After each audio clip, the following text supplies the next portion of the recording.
Hello, hope everybody is doing all right on this wonderful weekend. Today's video is going to be an update on my sterilization. I had 911. Oh, okay.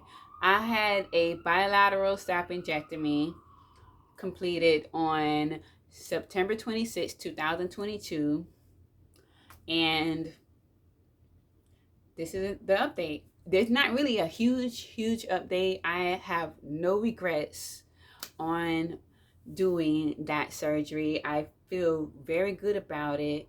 I feel happier.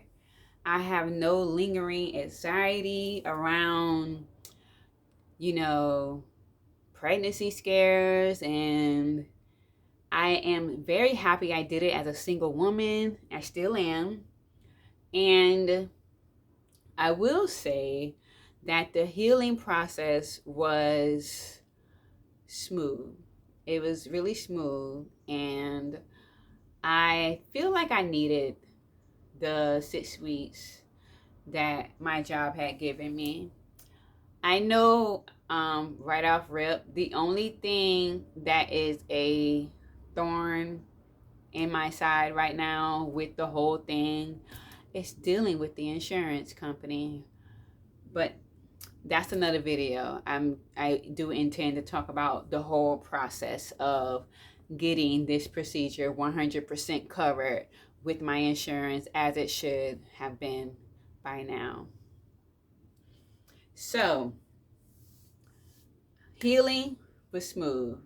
My 3 scars are still there, still visible. I am still applying coconut oil, shea butter, and bio oil.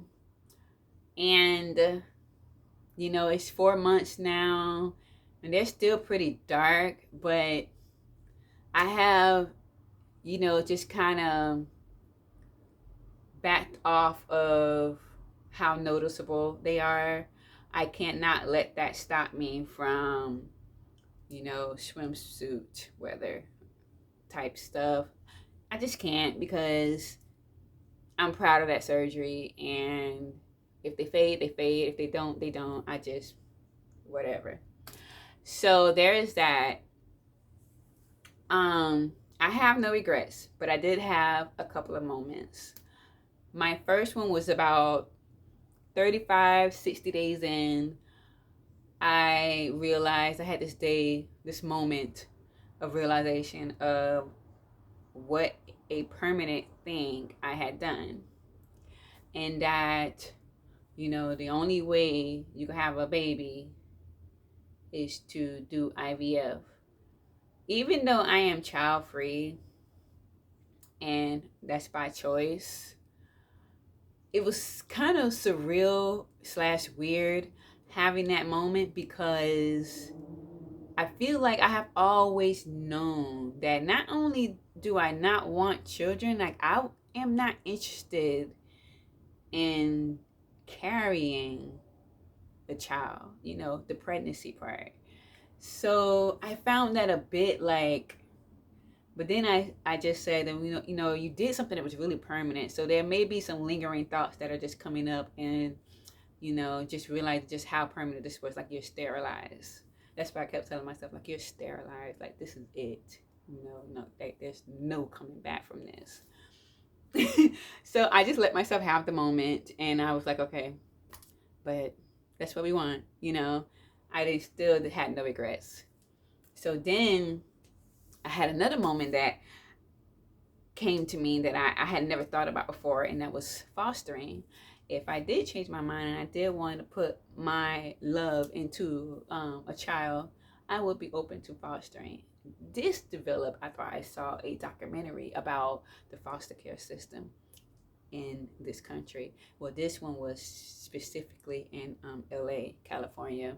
It was a Lisa Ling documentary about their DCFS system. Ooh. Um, and it just broke my heart. I was like, oh my goodness, so many kids stuck in this system and aging out of this system, you know. So I was like real deep in my feelings. I was so deep in my feelings after watching that documentary, and I'm like, you know what? Because for most of my life, um, a lot of, you know, thinking about being a mom and pregnancy and birthing a child, I do not want, you know, and I never have, even before the surgery, was not terrified, but just did not want to. If I had children, I didn't want to do the newborn stage, you know. I just want to, if it happened, this is what I always thought, you know, before. But if I had a kid, I will give that child to my mother until like they can talk a little bit, you know. It just made me nervous. It always makes me nervous, even holding like my niece or my cousin's kids as babies. I saw my cousin give birth and completely, like, totally opened my eyes to so much. But it unnerves me, the tiny little human that can't speak, can't, you know. Ooh, no. It always like gave me major, major, major anxiety. So jump back to the present. When I finished watching this documentary, I'm like, man, you know what? If I did change my mind, because I love the children, I love kids, and you know, my healing journey has really opened me up to how much love these children need in their lives so that they can become um, decent human beings. Now, don't get me wrong, it takes a lot more than love to, because you know, you do got some great parents out there that still had some questionable actions coming from their children as adults. You know what I'm saying? So, but yeah, I would totally foster, you know, because even though I don't want to raise the children, I would get a foster child that was like 9, 8, 9, 7 years old and up into the teens, which, you know, it seemed that it's harder to place the older children. So I would aim for the older children. Only just to hopefully put my loving touch on somebody. So that kind of changed for me, and um I'm glad, you know, it's yeah, it's a good thing. It really is. So that happened. And and like this year, coming into this year, you know, I decided to abstain. Did I say that right? Abstain? Abstinence? I think I got it right. So yeah, I'm practicing that this year. And that came about because, you know, even though um I had the surgery, right? And it sucks to say, but abstinence came to me after I received a comment from someone regarding my procedure. And the comment was something like, you know, now that I'm sterile, that I can just basically have sex with anybody. And I didn't like the way that made me feel. You know, at the moment, I was like, you know, my shop's closed. I'm not worried about being with anybody. But later, you know, it just kept like, you know, just lingering. And, you know, still, like I didn't have anybody then. I don't have anybody now. But I wanted to be intentional behind that as well because, you know, I am diving into the deep waters of healing and self-love and self-care and all of this self stuff that I need to participate in. I feel like it's necessary for me, for my growth. And so yeah, I decided like 2023 I was totally abstaining from all sexual activities, and I stand behind that decision, and I'm thankful for that decision. And I feel like, you know, my surgery had played a big role in all of those things, because I don't think I would have thought about it had I not had that surgery. So, minus the, you know, last little, you know, sliver of doubt, you know, I have absolutely no regrets. I wouldn't even count that little piece of, you know, how permanent this is and a percentage of how much I am behind my decision, because it is 100%. It is. It's 1000% in agreement with the decision I made 4 months ago. So, yeah, that's my update.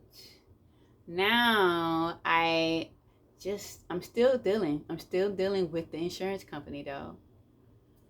That'll probably be another video, but just briefly, you know, my procedure was 100% covered under the ACA, the Affordable Care Act. We all know it, me, and the insurance company, and the doctor's office. But yeah, they've been giving me a run for my money. But thank God for documentation and more documentation. So they are still deciding, even though I've given them everything to approve it. So we will see. I have another appointment next month. And we shall see. And I'm also still dealing with short-term disability through my job from being off for 6 weeks. So I'm still dealing with that. But none of those hiccups feed into any kind of regret for doing it. I'm so glad that I did that procedure. So if you are a woman or a person with a uterus and on the fence about being sterilized, then I would say give it more consideration. But if you are like super close to 100% sure that you do not want children now or ever, go for it. If you're thinking about it, just go ahead and jump forth and book your appointment, because I did not know I would be so relieved after having that procedure, because it's like the only thing that is 100% preventable when it comes to pregnancy is abstinence. Okay, that's the only thing you can put into that category to 100,000% guarantee that you will not get pregnant is abstinence. Okay, so you can protect yourself. There's other methods, but I've never been a fan of birth control. I've never been on birth control for more than a week. I just didn't like the thought of taking it or putting a foreign object in my body. That's just me. So, you know, on top of using protection, I also clocked my ovulation, like, you know, clocked it. Like I didn't engage in anything or nobody during ovulation. And so, yeah, I mean, it was a relief. It was a huge relief. I didn't even know it was going to be that much of a oh my God, thank you, you know. And then now I'm abstaining, so, you know, double dose. That's a double dose right there. But I'm grateful. I am. And that's the video. You know, I hope you guys have a great rest of your weekend. I know it's Sunday. And have a beautiful, beautiful week ahead. Blessings to you all. Till next time.